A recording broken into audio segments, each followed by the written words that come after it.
Nós estamos nesses domingos, aula conjunta catecúmenos e a classe dos adultos.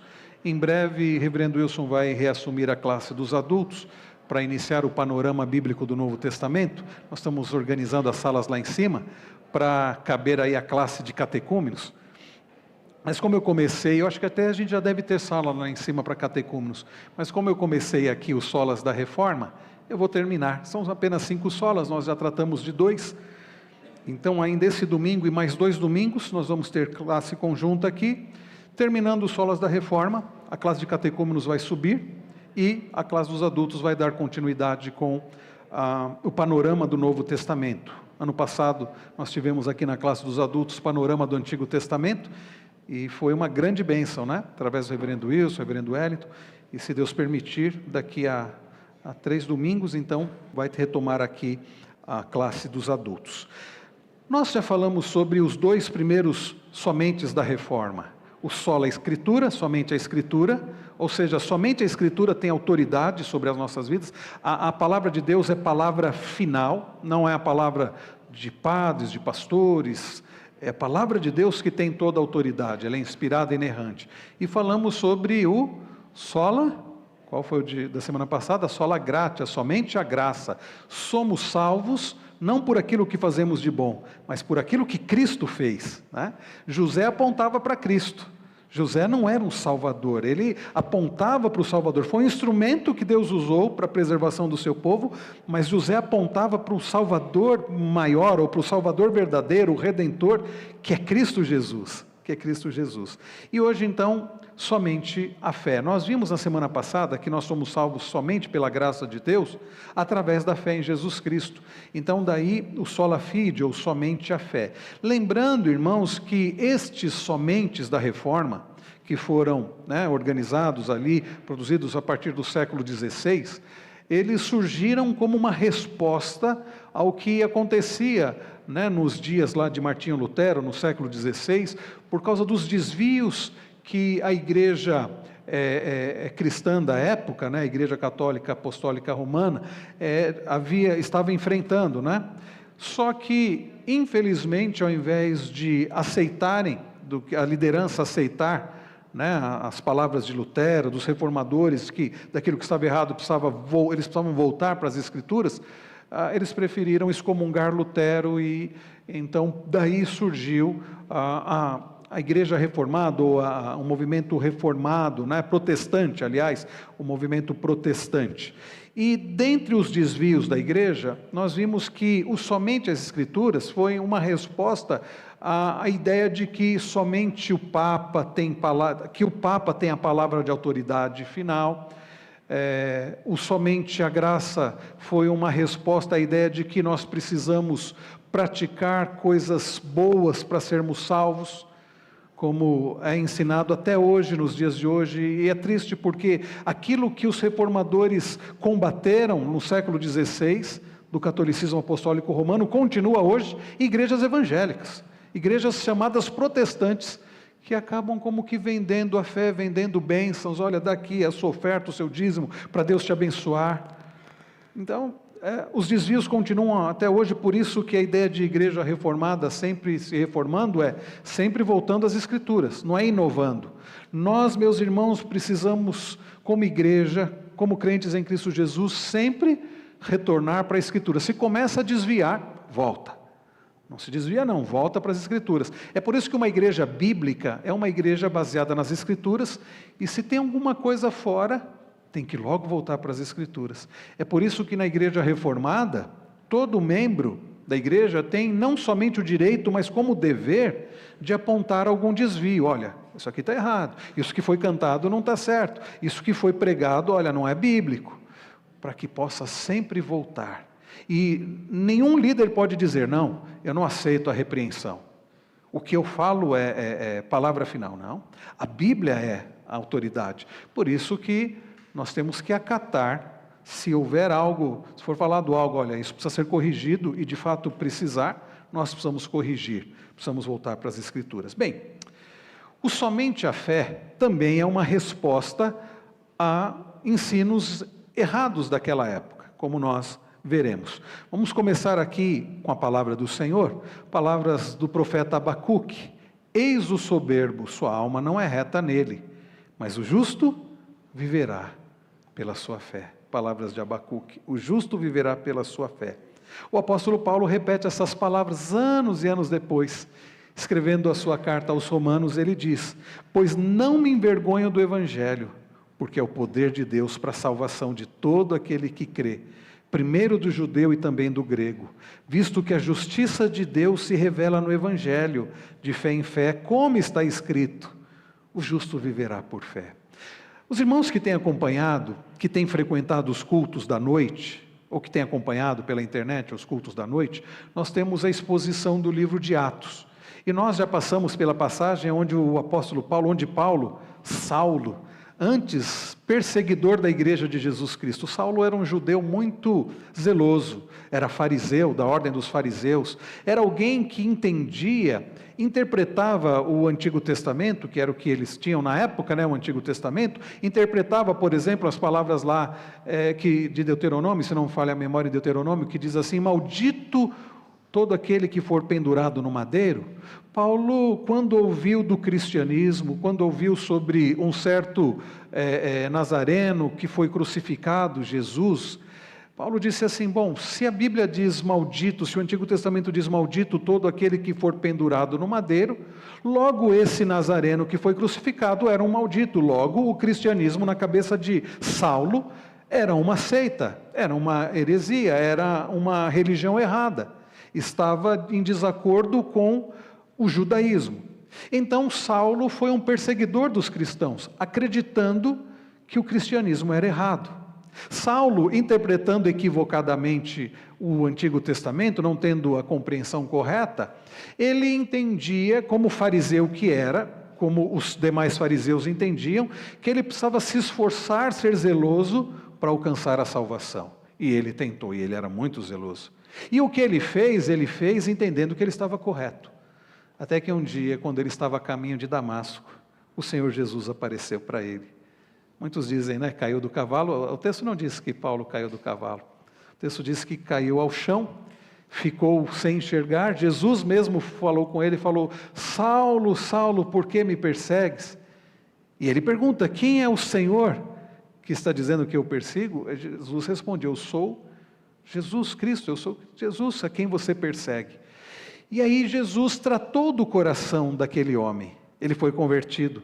E então Paulo pôde compreender aquilo que também Lutero compreendeu anos e anos depois, 1500 anos depois, que nós não somos salvos pelas nossas obras, nós não somos salvos pelas coisas boas que nós praticamos. Paulo entendeu, e é por isso que ele aplica as palavras de Abacuque, aqui em Romanos 1, ele diz: pois não me envergonho do Evangelho. Paulo entendeu, afinal de contas, que é o Evangelho que é o poder de Deus para a salvação. Não eram as suas boas obras que poderiam fazê-lo alcançar um lugar no céu, alcançar as bênçãos de Deus, alcançar o favor de Deus, ser tornado filho de Deus. Paulo entendeu que é o Evangelho. Bom, no que consiste o Evangelho? O Evangelho consiste no fato de que nós somos pecadores, nós estamos condenados à morte eterna, mas Deus, através de Cristo Jesus, salva pecadores. Quando nós confiamos naquele que obedeceu toda a lei, e naquele que levou sobre si a culpa dos nossos pecados. Daí Paulo dizer: não me envergonho do Evangelho, porque o Evangelho, Cristo, a obra de Cristo, é o poder de Deus para a salvação de todo aquele que crê. O que nós precisamos fazer para a nossa salvação? Paulo diz: crê. Aliás, Paulo diz, diante, nós vimos também em Atos, crê no Senhor Jesus e será salvo tu e a tua casa. Paulo responde isso para o carcereiro lá de Filipos. O carcereiro diz assim: o que eu preciso fazer para ser salvo? Ele diz: crê no Senhor Jesus. O nosso próprio Senhor Jesus disse para Nicodemos, lá em João 3, porque Deus amou o mundo de tal maneira que deu seu Filho unigênito, para que todo o que nele crê não pereça, mas tenha vida eterna. Então Paulo diz: todo aquele que crê, salvação daquele que crê, primeiro do judeu e também do grego, ou seja, do não judeu, dos gentios, visto que a justiça de Deus se revela onde? no Evangelho. A justiça de Deus não se revela na nossa vida no sentido de que, por sermos pessoas boas, por termos um coração bom, por obedecermos a Deus, vamos ser salvos. Não. Porque não somos pessoas boas, não temos um coração bom, somos pecadores, desobedecemos a lei de Deus, desobedecemos todos os dias, muitas vezes ao longo do dia. Nenhum de nós consegue cumprir todos os mandamentos. Nenhum de nós. Daí Paulo dizer, o justo viverá por fé. Paulo entendeu algo que muita gente ainda não entendeu, que a nossa salvação não está amparada no que nós fazemos, mas no que Cristo fez. De forma que o que nós devemos fazer é crer. E crer, cuidado, não significa, eu acredito em Jesus. Tá, você perguntar por aí, a maioria das pessoas vai dizer, não, eu creio em Jesus. Até os demônios creem e tremem, diz a Bíblia. Este crer em Jesus é a ideia de tirar toda a nossa esperança de nós mesmos e lançarmos em Cristo.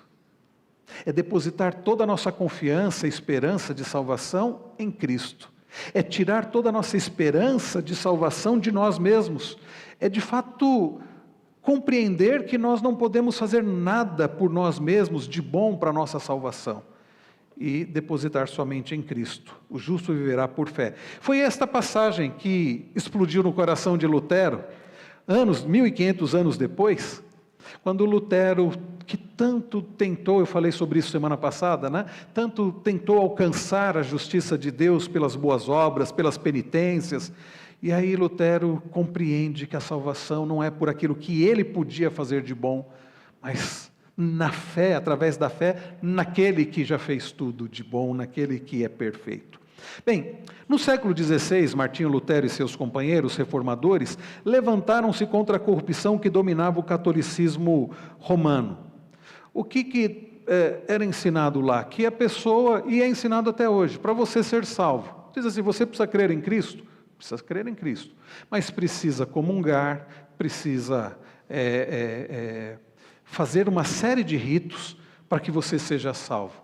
Precisa ser uma pessoa, né, de bom coração.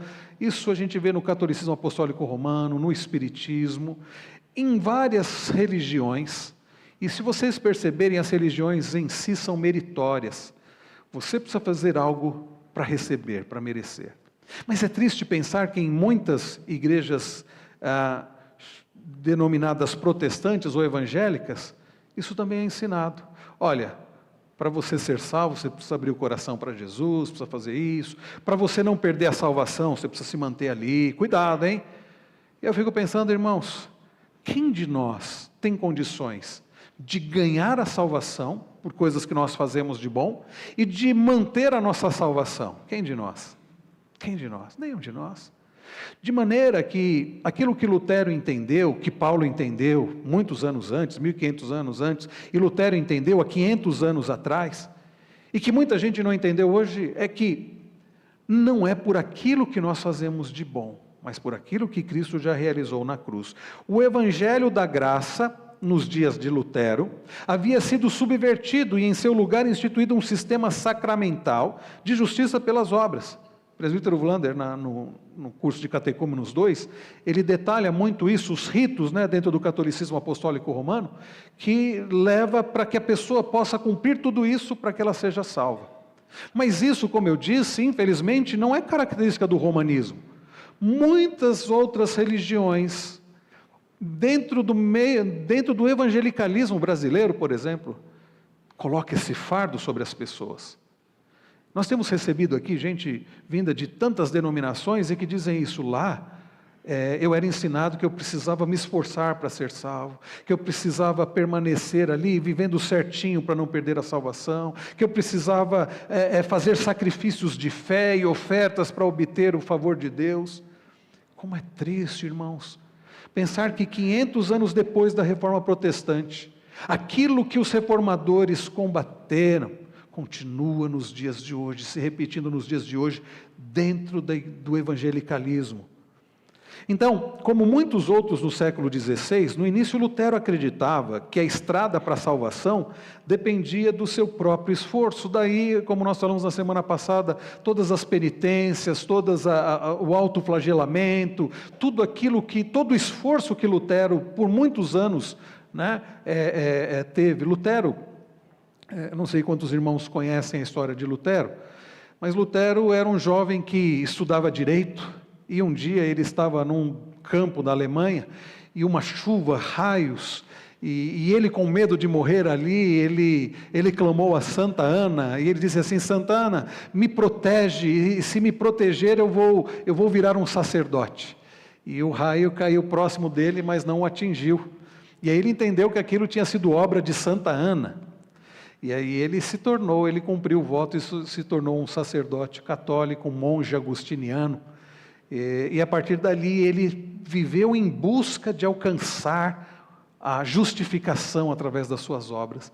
Mas como nós já falamos, ele não conseguiu. E ele, ao olhar para Romanos 1, texto que nós lemos ainda há pouco, ele entendeu que a justiça se revela no Evangelho e que o justo viverá pela fé no Evangelho, em Cristo Jesus, somente em Cristo. Então, no esforço de pagar para os seus pecados, de alguma forma tentar aplacar, né, a ira de Deus, Lutero punia a si mesmo. Mesmo assim não tinha paz e não tinha salvação.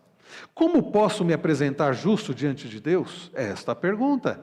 E a pergunta fica para você: como você, sendo sincero com você mesmo, pode se apresentar justo diante de Deus? Pense quantos pecados nós já cometemos hoje. Né? Às vezes na hora de sair de casa, eu não sei como é na sua casa de manhã, em casa a coisa é um pouco complicada, e a Elisa falou assim: quem chegar 10 minutos atrasado no ensaio, o ensaio era 7h45, não vai poder tocar. 10 minutos, se tiver uma desculpa muito boa, vai poder tocar. Se passar de 10 minutos, não tiver uma justificativa correta, nem vai participar. E a Elisa está certa. Elisa está certa, porque ela está atrasando. Então, irmãos, imagina a correria que foi hoje para a gente estar 7h45 aqui. E no caminho, né, vamos lá, tal. Então eu imagino que alguns pecados devem ter sido cometidos logo de manhã em casa, né? O nervosismo, a ansiedade, não é por culpa da Elisa, não. A gente tem que acordar mais cedo. Então, irmãos, nós não somos pessoas perfeitas. Nós pecamos por atitudes. Na oração da Cris, no início durante o culto, não sei se os irmãos perceberam, ela falou, pedindo perdão pelas coisas que nós fazemos de errado, que nós pensamos, ou a nossa até omissão, né? Quantas vezes nós pecamos por omissão.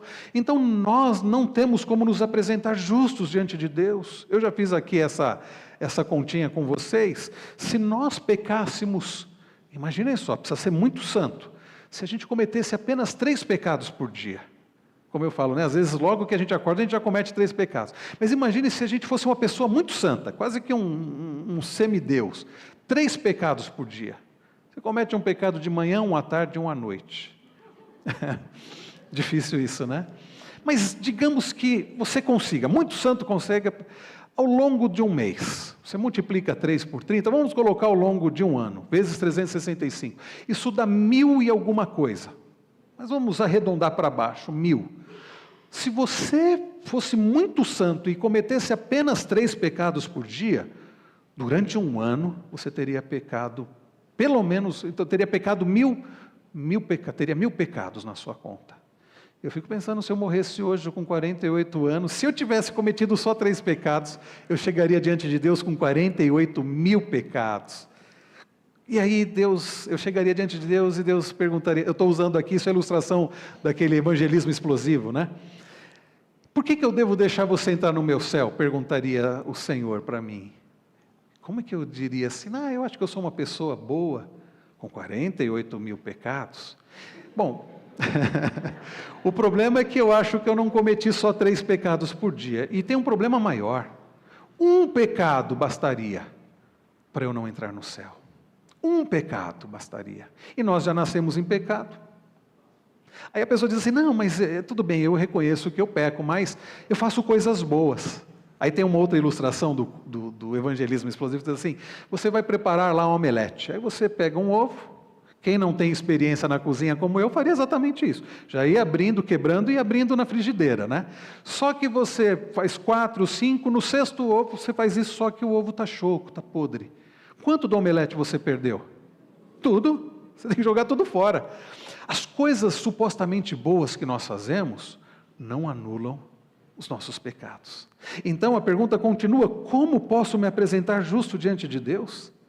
Aquilo que é impossível para o homem, é possível para Deus. É por isso que foi necessário, se nós não conseguimos cumprir a lei de Deus, foi necessário Jesus se fazer carne, assumir a nossa natureza, a natureza humana, porque para representar seres humanos precisa ser humano.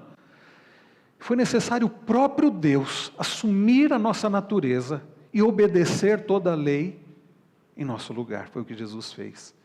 E foi necessário Jesus levar sobre si, como nós participamos ainda há pouco da ceia e relembramos, levar sobre si a culpa dos nossos pecados na cruz. A falsa religião, isso é comum, toda religião vai dizer isso, né? Religiões falsas, oferece a resposta para essa pergunta: como posso me apresentar justo diante de Deus?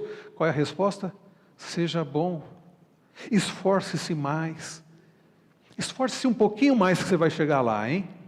Essa é a resposta, e a resposta falsa, porque você não vai conseguir ser bom, e você vai se esforçar e não vai chegar lá, você não vai conseguir tirar um 10 diante de Deus, porque, irmãos, a exigência de Deus é obediência perfeita. O pacto das obras que Deus fez com Adão consistia nisso.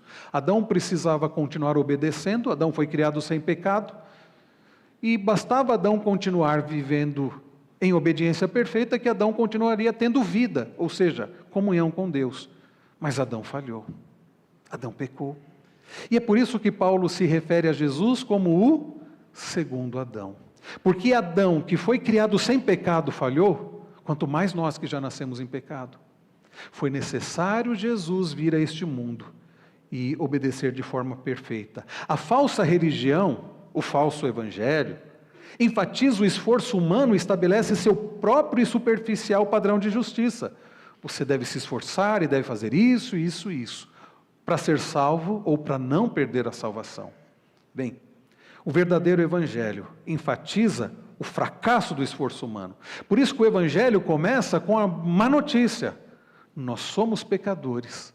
Nós não temos como alcançar a Deus pelos nossos esforços, e nós estamos condenados à morte eterna por causa dos nossos pecados.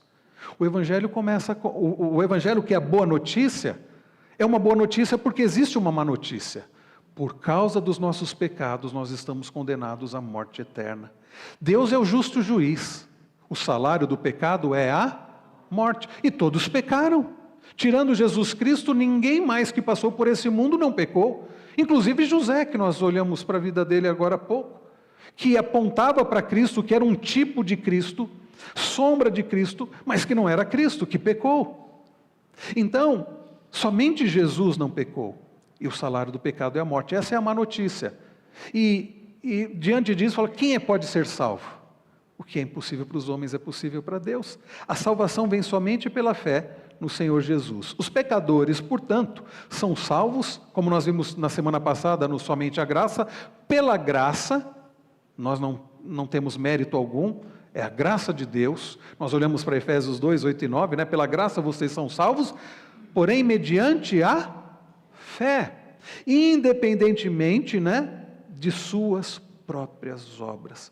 Nós somos salvos pela graça, mediante a fé que nós temos em Cristo e somente em Cristo. Porque não adianta falar assim: não, eu creio em Cristo, mas eu creio também que eu preciso dar uma ajuda. Está errado. Ninguém é salvo através da fé em Cristo e em algo mais. Paulo trabalha muito isso, escrevendo aos Colossenses, né? É Cristo e somente Cristo, Cristo e nada mais. Os Colossenses, havia sido a heresia de Colossos, é que para que eles fossem salvos, eles precisavam, além de crer em Cristo, quer dizer, não, tem que crer em Cristo, que bonito, ok. Mas além de Cristo, e o problema está aqui, mas você precisa do quê? Eu preciso cumprir as dietas judaicas, as leis dietárias, né, ou dietéricas, preciso cumprir a observância do calendário judaico. Isso foi ensinado lá que havia sido ensinado aos colossenses, que Paulo corrigiu. Precisa ser circuncidado, precisa seguir o calendário judaico, as festas do pés de lua nova, e a Páscoa e tudo mais. Ou seja, Cristo em algo mais. Tem que buscar um conhecimento especial, o gnosticismo. E Paulo vai dizer, não. Apenas Cristo, somente Cristo. Você não precisa da circuncisão, você não precisa seguir os ritos judaicos, você não precisa seguir a dieta judaica, kosher, você só precisa de Cristo para ser salvo. Estão entendendo? Então leia Colossenses, os irmãos vão ver isso. Nós temos inclusive no canal do YouTube toda a série de Colossenses, nós temos ali. Então é Cristo e nada mais. A fé somente é em Cristo. Não, eu creio em Cristo, mas no fundo eu acho que eu preciso dar uma forcinha. Está errado. Você não tem que dar uma forcinha, você nem tem como dar uma forcinha. E Cristo não precisa de uma forcinha. O autor aos Hebreus, é interessante quando você for ler Levíticos, leia junto com Hebreus, porque senão você não vai entender.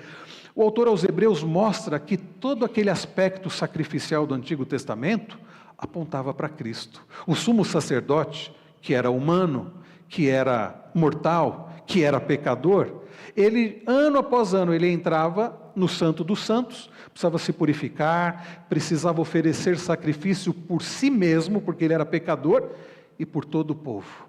E passavam-se os anos, ele morria, tinha que vir um outro sumo sacerdote.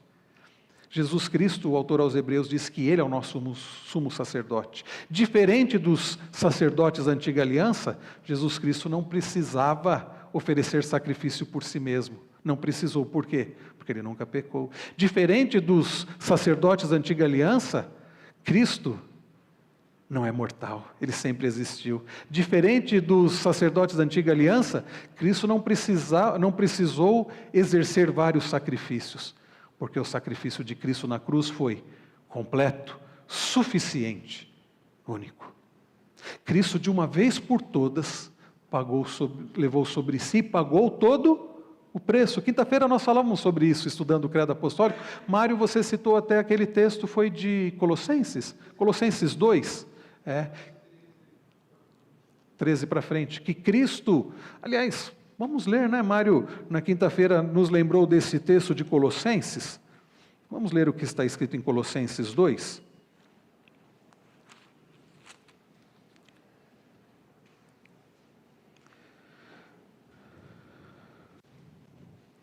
A partir do verso de número 13.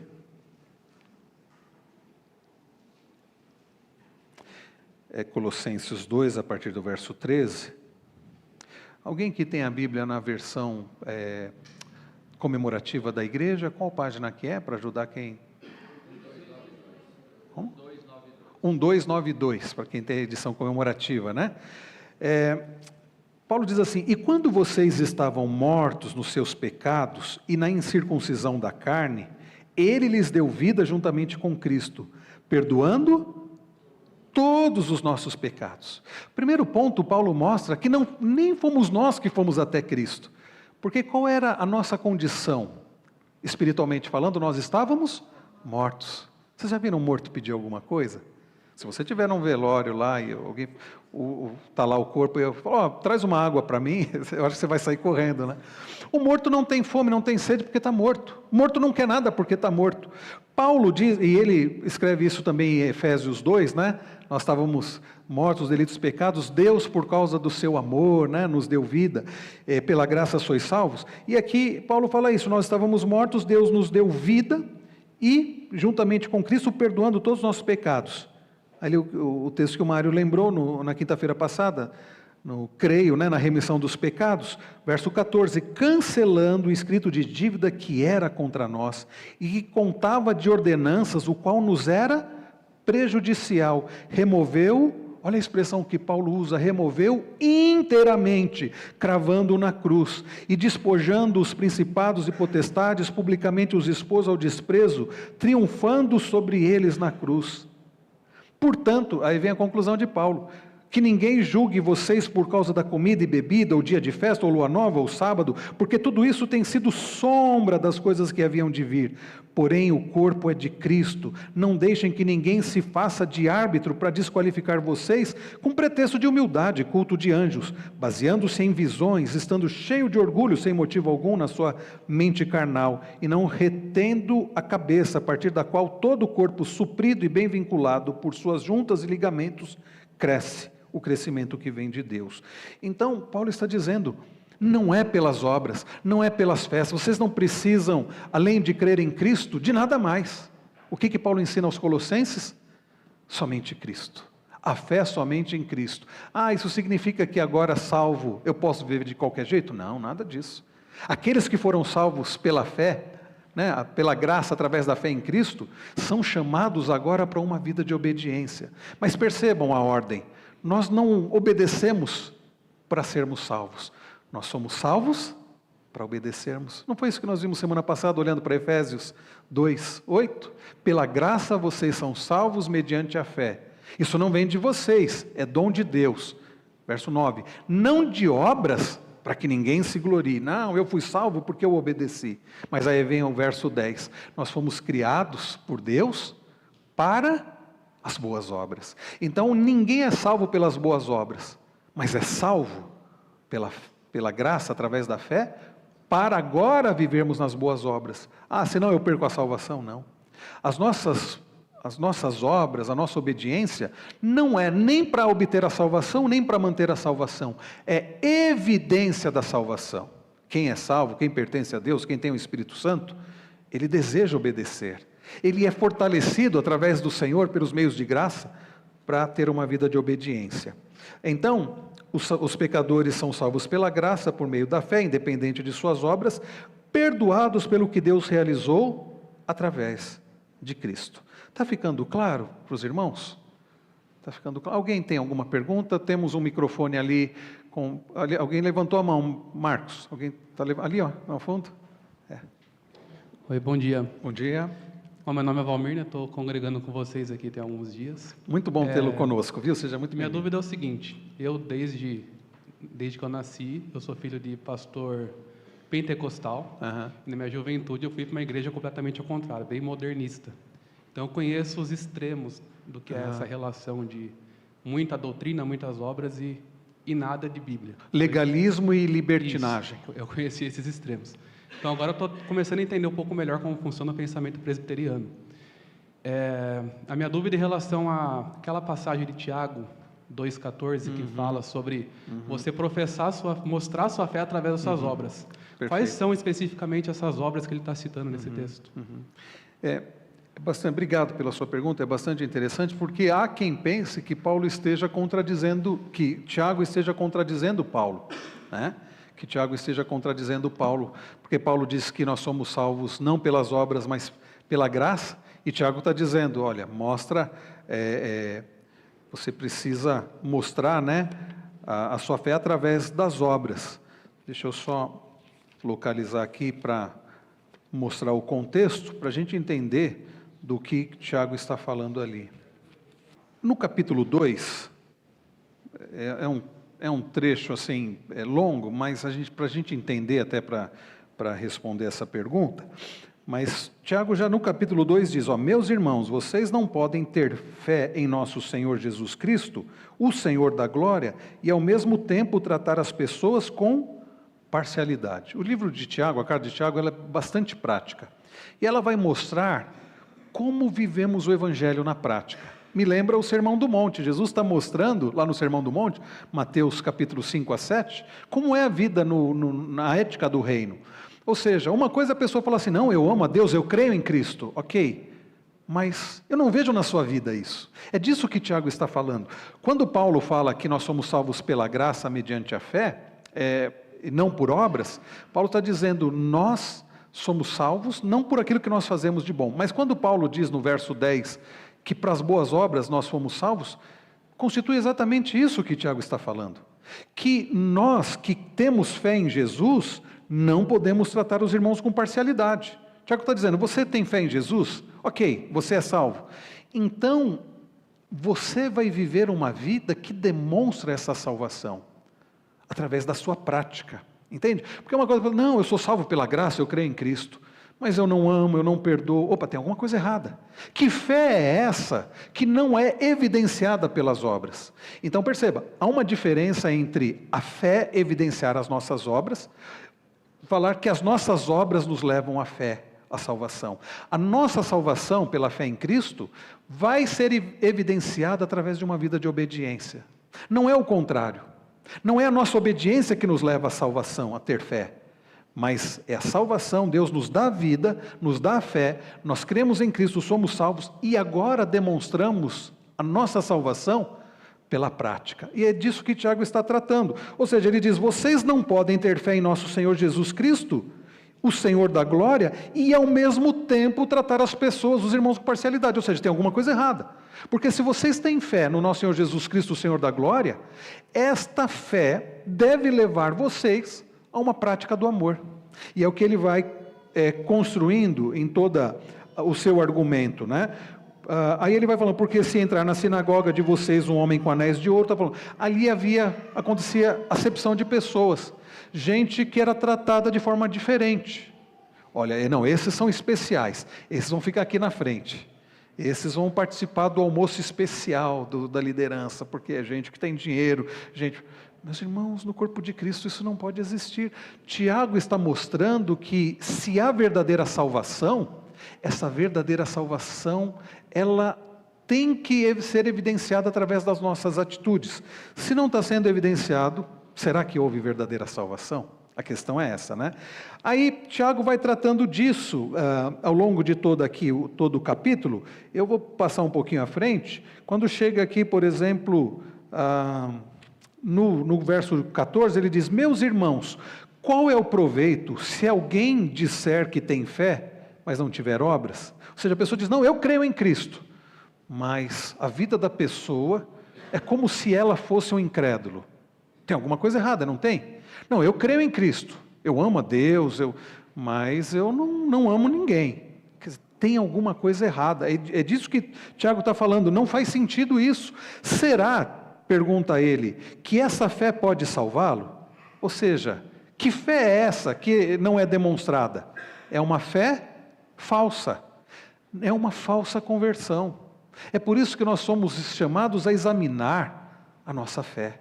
Será que de fato eu creio em Cristo de todo o coração? Será que eu já sou salvo? Porque tem um convencido e tem um convertido.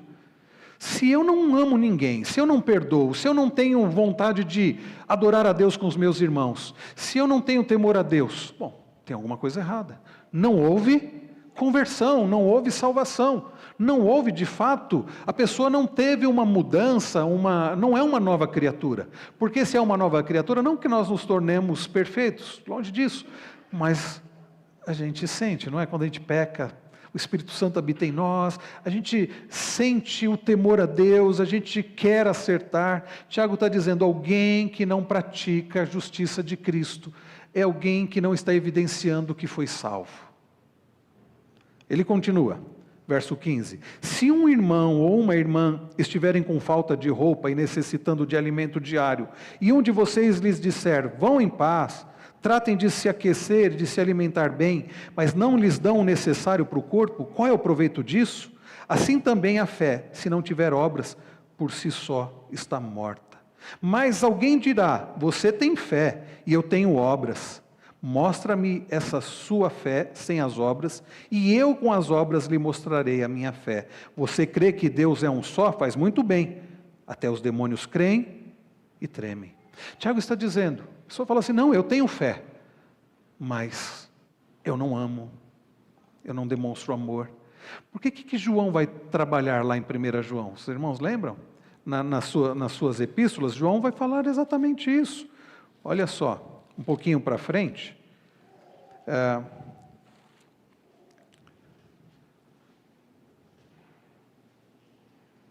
João 3. A gente gosta muito de João 3,16, mas olha 1 João 3. 1 João 3. E aí, para entender do que Tiago está falando. Tiago está falando de coisa prática. Por exemplo, se eu fui alvo do amor de Deus, fui amado por Deus e sou convertido, logo, o que é essas boas obras? Dos exemplos que Tiago deu, não é só isso, mas o amor. Se eu fui amado por Deus, eu devo amar. Eu estou abrindo aqui João 3 para mostrar isso, aí daqui a pouco o presbítero Marcos vai falar também. Vejam, 1 João 3, vejam que grande amor o Pai nos tem concedido, a ponto de sermos chamados filhos de Deus. E de fato somos filhos de Deus. Por essa razão o mundo não nos conhece, porque não o conheceu. Ambos agora somos filhos de Deus, mas ainda não se manifestou o que haveremos de ser. Ou seja, nós ainda não temos uma vida perfeita, mas já evidenciamos a nossa salvação, mesmo não sendo perfeitos. E aí ele continua, sabemos que quando ele se manifestar, seremos semelhantes a ele, porque haveremos de vê-lo como ele é. E todo o que tem essa esperança, nele purifica a si mesmo, assim como ele é puro. Então, João está falando do processo que nós vivemos, o processo de santificação. Mas como ele falou antes, em 1 João 9, primeiro ele fala que se nós dissermos que não temos pecado, nós somos mentirosos. Mas se confessarmos os nossos pecados, ele nos perdoa. Todo aquele que pratica o pecado também transgride a lei, porque o pecado é a transgressão da lei. E vocês sabem que ele se manifestou para tirar os pecados, e nele não existe pecado. Todo aquele que permanece nele não vive pecando. Percebe? João está dizendo assim, olha, quem pertence a Cristo continua pecando. Ele disse isso antes, no capítulo 1. Mas esse vive pecando, ou seja, é a pessoa que peca como se pecado fosse algo comum. Como o ímpio. Como é que o ímpio vive? Eu fiz algo errado, eu pequei contra Deus. Não, o ímpio não está nem aí. Ele vive sem temor a Deus. Ele vive como se Deus não existisse. Alguém que diz pertencer a Cristo, não vive assim não. Ele peca, mas ele não peca de forma deliberada, como se não tivesse nenhuma importância. A gente peca, a gente se arrepende, pede perdão, Senhor me fortalece, passa um tempo, é possível a gente volte a cometer aquele pecado, mas a gente se entristece, pede perdão para Deus, a gente se arrepende. Assim é a vida do crente. O ímpio vive pecando e não está nem aí. Aí João continua, todo aquele que vive pecando então não viu, nem o conheceu. Filhinhos, não se deixem enganar por ninguém. Aquele que pratica a justiça é justo, assim como ele é justo. Aquele que pratica o pecado procede do diabo, porque o diabo vive pecando desde o princípio. Para isto se manifestou o Filho de Deus, para destruir as obras do diabo. Todo aquele que é nascido de Deus não vive na prática do pecado, porque nele permanece a semente divina. Este não pode viver pecando, porque é nascido de Deus. Nisto são manifestos os filhos de Deus e os filhos do diabo. Todo aquele que não pratica a justiça não procede de Deus. E o mesmo vale para aquele que não ama a seu irmão. Percebe como esse texto está ligado com as palavras de Tiago? João está dizendo, quem vive pecando, que para ele o pecado não tem problema nenhum, e que não ama, ele está mostrando o quê? Que não é convertido, que não pertence a Deus. Mas quem tem fé, quem foi salvo, tem fé em Cristo, vai mostrar que é salvo. De que forma? Vivendo uma vida, demonstrando através do amor, através da justiça, através da vida que Jesus fala, Jesus relata no Sermão do Monte. Bem-aventurados os humildes de espírito, os pobres de espírito, aqueles que já reconheceram a sua miséria, bem-aventurados os que choram, bem-aventurados os que têm fome e sede de justiça, bem-aventurados os mansos, bem-aventurados os pacificadores. Ou seja, Jesus não está dizendo que a gente precisa fazer isso para ser salvo. Jesus está dizendo que felizes são aqueles que já pertencem ao reino, aqueles que já são dele e que praticam isso, porque já são salvos. Não sei se ficou claro. Então, as boas obras ali, evidencia o amor. Aliás, desculpa, eu não cheguei no verso 16, que eu falei. Olha só o verso 16 aqui de João 3, 1 João 3. Nisto conhecemos o amor, que Cristo deu a sua vida por nós, portanto também nós devemos dar a nossa vida pelos irmãos. E aí ele dá um exemplo prático. Ora, se alguém possuir recursos desse mundo e vê seu irmão passar necessidade, mas fecha o coração para essa pessoa, como pode permanecer nele o amor de Deus? Ou seja, como essa pessoa é convertida, tem o amor de Deus, se ela não manifesta amor? Mais uma vez, não está batendo, tem alguma coisa errada. Filhinhos, não amemos de palavra nem de boca, mas de fato e de verdade. É o que Tiago trabalha também. Presbítero Marcos? É interessante, pastor, a teologia, que se a gente continuar a estudar Tiago ele cita a maior obra de Abraão, que foi o sacrifício, Ele faz o sacrifício. E se a gente for ver os dois sacrifícios citados na Bíblia, né, o sacrifício de Isaac, né, e o sacrifício de Jesus, que são a alusão, né, à vinda do Cordeiro, fala que Abraão não hesitou fazer essa obra porque ele tinha fé. Quem iria ressuscitar? E a gente sabe que ele acreditava, até foi citado hoje, né, que ele acreditava que ele desceria com o filho. Então a fé e obra, ela caminha junto, isso que Tiago fala. É isso que fé sem obras e que não morta, contraria não Paulo, contraria. não está contrariando Sim, Paulo, é interessante isso. Ok. Aqui na frente. Eu já deixei o microfone com o reverendo Wilson aqui, porque se agora tiver alguma pergunta mais difícil, ele já está com o microfone aqui. Bom dia. Bom dia. Na verdade, não é nem uma pergunta, é mais para completar, porque eu creio que esse trabalho, porque a turma confunde, né? Esse trabalho da fé e das obras, eu acho que é mais um trabalho do Espírito Santo mesmo, né? Que é a obra de regeneração, né? Que através do Espírito Santo, então a gente consegue alcançar coisas que antigamente a gente não conseguiria. Porque nós não tínhamos o Espírito Santo, né? Igual Paulo fala lá das obras da carne e do Espírito, né? Então ele fala mansidão, amor, né? Então tudo isso é através do agir do Espírito Santo, né? Muito obrigado, muito obrigado. É exatamente isso. Por que a gente consegue praticar boas obras agora, depois de salvos? É o Espírito Santo. E o ímpio não pratica boas obras. Ou quando ele fala assim, o ímpio pode fazer um gesto supostamente de amor, mas com qual motivação? A glória de Deus? Não. Percebe que as obras do ímpio são obras pecaminosas, mesmo coisas aparentemente boas, porque não são motivadas para a glória de Deus. Irmã Valdêmia? Oi, pastor, tudo bem? É o seguinte, o que eu percebo desse negócio de obras, assim, me corrija se estiver errada, é o seguinte, existe uma parte onde as pessoas pensam que pode ter a salvação ou agradar a Deus por meio de obras, e o que o senhor falou, isso é impossível. Imagina se é possível um ser humano, dentro das suas próprias forças, fazer isso com um Deus que é capaz de enxergar tudo. Quem passa nessa peneira? Como diz o pastor, acho que Nicodemos, quem passa nesse pente fino de um Deus que é capaz de saber o seu pensamento? As motivações do coração. Como? Né? Nunca você vai conseguir, só por intermédio de Jesus. E aí o que acontece? Vem esse movimento, como ele ali falou, pentecostal, onde acha que você tem que fazer alguma coisa, tem que fazer obras, tem que fazer alguma coisa para agradar ao Senhor. Nós nunca seremos capazes disso, a não ser por intermédio de Jesus. Por outro lado, vem Tiago dizendo que tem que ser por obras. Mas a obras é o seguinte, a gente olha e pensa assim, quem diz que crê em Jesus como seu Senhor e Salvador, o que é que vai mostrar isso? O que é que vai demonstrar isso? Exato. São as suas obras, que só as suas obras vão demonstrar, e isso para quem convive com você. E qual é, assim, a obra maior gerada pela fé que a gente tem em Jesus? Pelo menos duas aqui que Tiago deixa bem claro, como o senhor bem falou. Quem tem fé em Jesus tem amor. Quem tem fé em Jesus obedece. Porque o perigo da doutrina da graça é quem sai dessas igrejas, vir para cá e achar que está justificado em Jesus. Está tudo certo.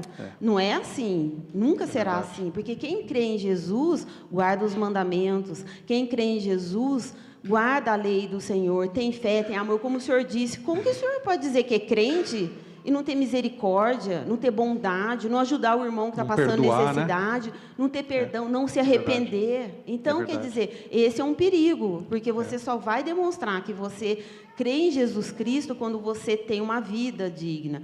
Pecado na vida do crente tem que ser um acidente, não pode ser um hábito, porque senão nós vamos ouvir de Jesus lá, apartai-vos de mim, vós que praticais a iniquidade. Então, esse é um grande perigo, de você se esconder atrás da doutrina da salvação, achando que Cristo é um cartão de crédito de pecado.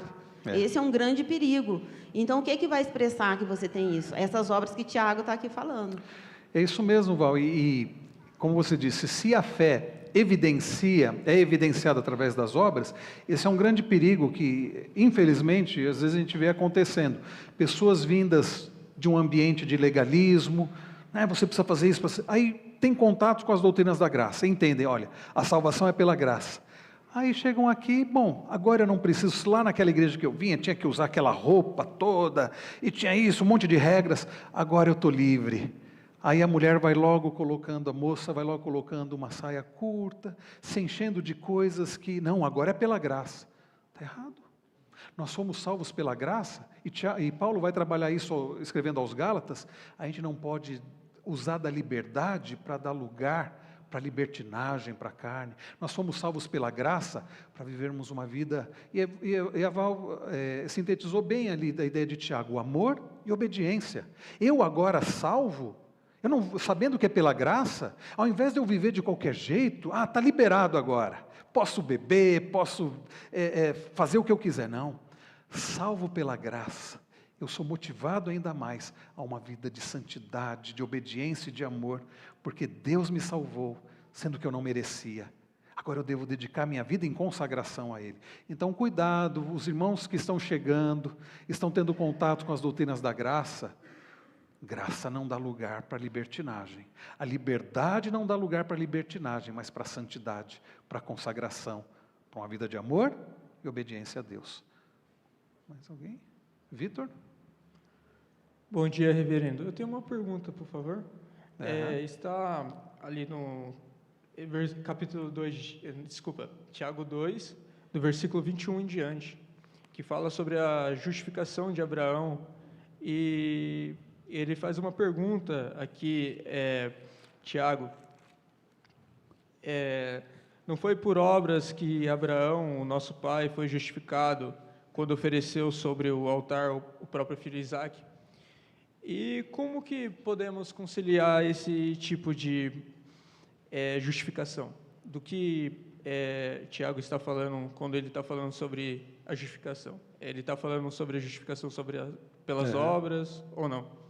Muito obrigado. Isso, porque na continuação, Vitor, ele diz, verso 22, você percebe que a fé operava juntamente com as suas obras, e que foi pelas obras que a fé se consumou. E se cumpriu a escritura que diz, Abraão creu em Deus, e isso lhe foi atribuído para a justiça, e ele foi chamado amigo de Deus. O ponto aqui, Vitor, é o que ele diz na sequência, a fé operando juntamente com as obras. Porque um dos princípios de interpretação da Bíblia, a hermenêutica bíblica, é que a Bíblia interpreta a própria Bíblia. Você pegar esse versículo isolado, de tudo que Tiago falou antes ou depois, alguém pode falar, não, olha, Tiago está dizendo que a justificação é pelas obras. Mas antes Tiago já mostrou que não, e depois ele vai falar da fé operando junto com as obras. E quando a gente volta um pouco, olha a carta anterior, é só voltar poucas páginas, Hebreus 11.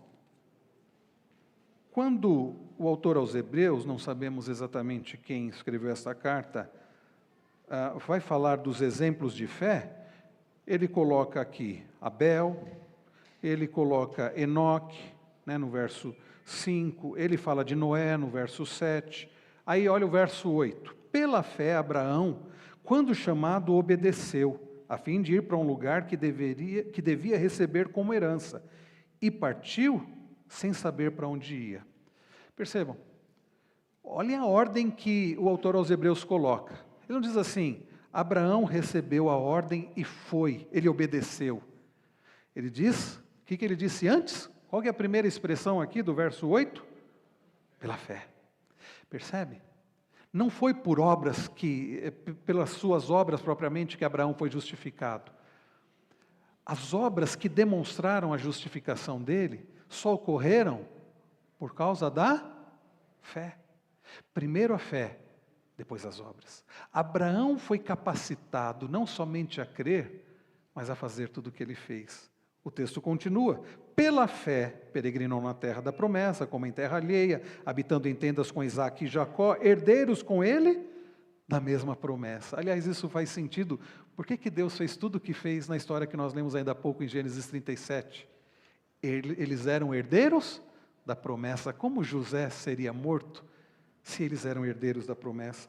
Porque Abraão aguardava a cidade que tem fundamento, da qual Deus é o arquiteto e construtor. Pela fé também a própria Sara, apesar de não ter filhos. Então ele continua e vai evidenciando que a questão aqui das obras só ocorreu por causa da fé. Porque quando a gente olha uma lista como essa ficou conhecido como a galeria dos heróis da fé.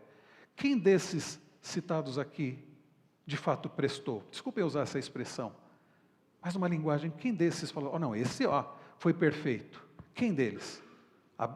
Quem deles? Qual desses aqui citados nunca pecou? Nenhum deles. Nenhum deles. Só que mostra que todos eles foram salvos por causa da fé em Cristo. Capítulo 12 de Hebreus. Portanto, também nós, visto que temos a rodear-nos tão grande nuvem de testemunhas, livremo-nos de todo o peso e pecado que tão firmemente se apega a nós, e corramos com perseverança a carreira que nos está proposta, olhando firmemente para o autor e consumador da fé. Quem é o autor e consumador? Da fé de Abraão, de Isaque, de Jacó, de José, de todos dessa lista.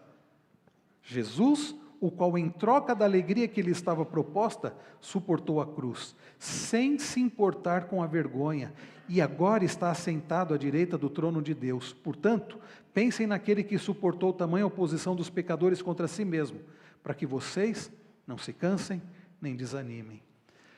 Toda essa lista aqui, todos esses citados aqui, nenhum deles foi salvo porque fez coisas boas. Todos esses foram salvos pela fé que eles tinham, que eles tiveram no Messias que viria, naquele que só praticou coisas boas e que nunca errou. Então, quando fala que Abraão foi justificado pelas obras que ele realizou mediante a fé, porque sem a fé, Abraão não teria realizado obra alguma. Reverendo Wilson. Eu apenas queria olhar sob um outro aspecto, a questão da cronologia do que acontece na vida de Abraão. Quando você vê a citação no Novo Testamento de que Abraão creu e isso lhe foi atribuído como justiça, esse foi o momento do capítulo 15 de Gênesis, quando Deus fez uma aliança com Abraão, antes de ter Isaque, antes de qualquer situação. E a partir dessa aliança, nós podemos entender a justificação de Abraão quando ele creu. Agora, depois disso, muitos anos depois, eu creio que mais de 25 anos depois, nasceu o filho. Exato. E aí o filho cresceu até uma adolescência, talvez. Então nós podemos imaginar quase 30 e poucos anos depois que Abraão já andava com Deus, Deus requereu o seu filho. Então, esta justificação do texto, do sacrifício do filho, não é a justificação que Deus realiza mediante a fé. Ficou evidente, e essa é a questão para nós. O amor fraternal, o fato da gente se interessar pelo nosso irmão de fé, o fato da gente perdoar, o fato da gente viver debaixo da graça, confiando nas promessas de Deus, vai ser exteriorizado. É impossível que não seja. O próprio Senhor Jesus disse: vocês são sal, vocês são luz. Não vai dar para a gente esconder uma cidade edificada sobre um monte. E é isso que Tiago está dizendo. É impossível para uma pessoa dizer que acredita em Cristo e não ter uma vida nova, transformada, evidente para todos os que a rodeiam. Então Abraão não foi justificado pelo sacrifício de Isaque. Ele foi justificado quando ele creu, lá no capítulo 15, tá certo? E outras coisas, Hebreus vai nos dizer que pelas obras de Abraão, então outras coisas que Deus determinou a Abraão, não apenas o sacrifício do seu filho, mas outras coisas, mude daqui para lá, erija um altar para mim. Todas estas coisas, todo o testemunho que Abraão deu, evidenciam que ele era uma pessoa diferenciada. Por quê? Porque ele era crente em Deus. E Deus o havia justificado lá atrás. Então uma coisa é uma coisa, outra coisa é outra coisa. E vice-versa, né? E vice-versa. Obrigado, reverendo. Nosso horário, eu vou fazer o seguinte, eu vou te pedir uma gentileza. Nós vamos continuar esse assunto no próximo domingo, porque já passou o nosso horário, e isso foi só a introdução da aula. Então, eu vou precisar de mais um domingo para a gente concluir os 5 solas, porque na semana que vem a gente vai voltar no somente a fé. É possível, se você não... Anota aí, não esquece não que a gente vai tratar disso, porque eu acho que as crianças já desceram, já estão aguardando. Então, irmãos, eu creio que ficou claro, as obras evidenciam a fé que nós temos. Quem não foi salvo pela graça somente em Cristo, pela fé, não tem essas obras. E Jesus foi claro quando ele diz assim, eu sou a videira verdadeira, o meu pai é o agricultor. Todo aquele que estando ligado a mim, vai produzir frutos. Tá bom?